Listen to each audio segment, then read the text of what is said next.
La evolución del sistema educativo mexicano, centralización, descentralización y sus desafíos. Hola, bienvenidos a nuestro canal. Hoy vamos a hablar sobre un tema fundamental para entender la educación en México, la transición del sistema educativo, desde la centralización hasta la descentralización, y las implicaciones que esto ha tenido en la calidad de la educación.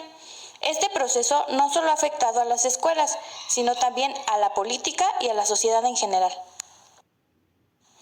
Antes de entrar de lleno en nuestro tema, queremos hablar brevemente sobre uno de los expertos clave en el análisis del sistema educativo mexicano y autor del texto que se analizó en este video, Carlos Ornelas.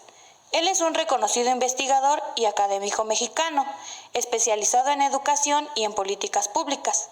Ornelas ha dedicado gran parte de su carrera a estudiar la descentralización educativa en México y sus implicaciones, y ha escrito extensamente sobre la relación entre la política educativa y la democracia.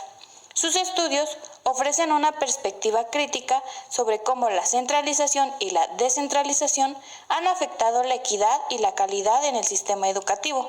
Gracias a sus aportes podemos entender mejor los retos que enfrenta la educación en México hoy en día. Orígenes y centralización. Para comprender cómo llegamos a la descentralización, primero debemos entender dicho concepto. En 1921, la creación de la Secretaría de Educación Pública, SEP, impulsada por José Vasconcelos, marcó un hito en la educación mexicana. Vasconcelos creía que la educación era clave para construir una identidad nacional, lo que llevó a que el gobierno central asumiera el control absoluto del sistema educativo. Este control significaba que el gobierno decidía los contenidos curriculares, los materiales educativos e incluso gestionaba la construcción de escuelas. Para entonces, la SEP operaba como el gran rector de la educación en todo el país. Exactamente, la centralización también fue vista como una forma de garantizar la igualdad de acceso a la educación en todo el territorio mexicano, ya que muchos estados no tenían los recursos para gestionar la educación por sí mismos. En ese sentido, el gobierno federal fue el principal financista del sistema educativo y controlaba prácticamente todos los aspectos de la educación pública, incluso en las zonas más remotas. Sin embargo, con el paso del tiempo, esta estructura tan centralizada comenzó a mostrar problemas de ineficiencia. Los problemas de la centralización. Y aquí es donde empiezan los problemas, ¿no es cierto? Este sistema centralizado fue eficiente al principio, pero eventualmente comenzó a colapsar debido a su propia complejidad. ¿Qué fue lo que ocurrió? Así es, a finales del siglo XX, la SEP se había convertido en una maquinaria burocrática gigantesca, con decisiones que se tomaban solo en las oficinas centrales de la Ciudad de México, lo que generaba una administración lenta y costosa. A esto se sumó el descontento del magisterio, que fue uno de los principales actores en demandar cambios. Los maestros, especialmente en zonas rurales, enfrentaban grandes problemas de pago y recursos, lo que provocó constantes conflictos. También la creciente expansión de la matrícula escolar durante las décadas de los 70 y 80 complicó aún más la situación. La decisión de descentralizar. Frente a esta crisis, el gobierno tuvo que tomar una decisión drástica: descentralizar la educación. En 1992 se firmó el Acuerdo Nacional para la Modernización de la Educación Básica, que fue el primer paso en este proceso. La idea era transferir parte de las responsabilidades educativas a los gobiernos estatales, los municipios e incluso a los padres de familia. Con esto se buscaba que las decisiones sobre la educación estuvieran más cerca de las comunidades y que se pudieran adaptar mejor a las necesidades locales. ¿Y cómo se esperaba que esto mejorara la educación? La idea detrás de la descentralización era que, al darle más poder a los estados y a las comunidades, se podría gestionar la educación de manera más eficiente y democrática. Además, Se esperaba que esto permitiera una mejor distribución de los recursos y que las escuelas fueran más receptivas a las demandas locales. En teoría, también fomentaría una mayor participación social en la gestión educativa. Impacto y críticas a la descentralización. Aunque la descentralización prometía solucionar muchos de los problemas del sistema educativo, en la práctica no fue tan sencillo. Una de las críticas principales es que, aunque se descentralizaron muchas funciones, el control financiero seguía en manos del gobierno federal.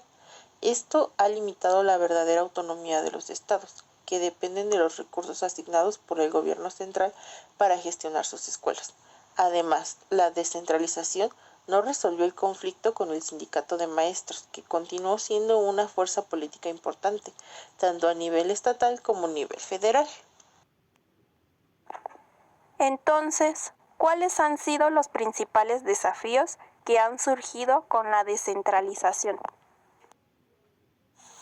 Uno de los mayores desafíos ha sido mantener un estándar de calidad educativo uniforme en todo el país.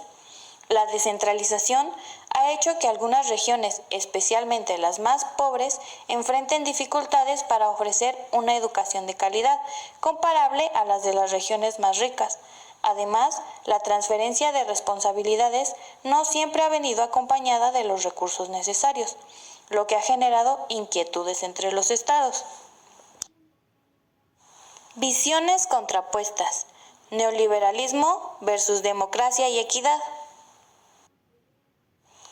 Ahora hablemos de dos visiones contrapuestas sobre el futuro del sistema educativo en México, la neoliberal y la democrática. ¿Qué proponen estas dos corrientes? Desde una perspectiva neoliberal, la descentralización es vista como un paso necesario hacia la privatización del sistema educativo. Para los neoliberales, el Estado debería limitarse a financiar la educación, pero permitir que el sector privado compita por administrar las escuelas. Esto generaría un mercado educativo, donde las escuelas autónomas competirían por los mejores alumnos y por los recursos del gobierno. Sin embargo, este enfoque también ha sido criticado por aumentar la desigualdad, ya que las familias con más recursos tendrían acceso a mejores escuelas, mientras que las familias más pobres quedarían relegadas a opciones de menor calidad. Por otro lado, los defensores de un modelo democrático y equitativo creen que el Estado debe seguir jugando un papel rector en la educación. En este enfoque se considera que la educación es un derecho y no una mercancía, y que el Estado debe garantizar una educación de calidad para todos, independientemente de su situación económica o social. Esto implica una mayor inversión en el sistema educativo público y políticas que promuevan la equidad social.